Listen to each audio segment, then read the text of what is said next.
កំហែង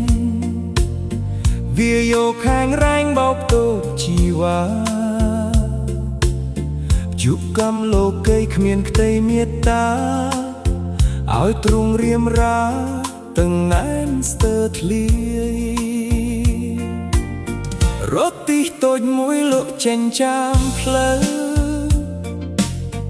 គេថាមិនត្រូវនឹងក្រមប៉ុនរាយរុំលបដងផ្លូវគួរទៅឲ្យឆ្ងាយលក់ដូររាយបាយខូចសៅផនផ្លូវផ្លូវស្អាតផ្លូវល្អគង់ចាញ់ផ្លូវ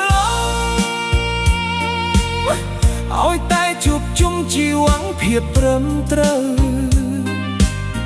យកស្អាតធ្វើអ្វីបើចិត្តមកសៅខ្តុកខ្ទួលអួលខ្តៅ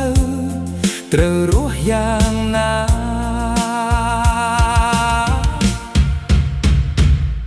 មេខ្យល់មេភ្លៀងមេខ្តៅហួតហែងរន្ទះបែកផ្សែងកំហែងលោកាមេខ្មៅខ្មួលខ្មាញ់មិនខ្វល់ទុក្ខាមេខ្ពស់អស់ចាយថត់អស់កងវល់ផ្លូវស្អាតផ្លូវល្អគង់ចាញ់ផ្លូវឲ្យតែជួបជុំជីវ័ងភាពត្រឹមត្រូវ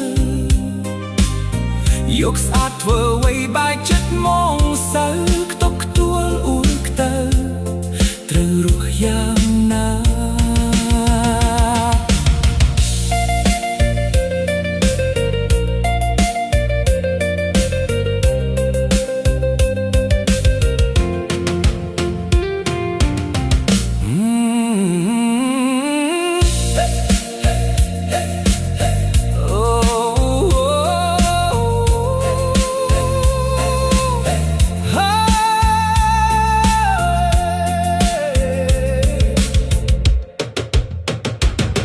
មេខ្យល់មេភ្លៀងមេខ្តៅហួតហែង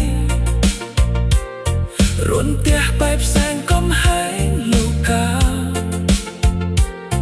មេខ្មៅខ្មួលខ្មាញ់មិនខ្វល់ទុក្ខាមេខ្ពស់អស់ចាយផុតអស់កងវល់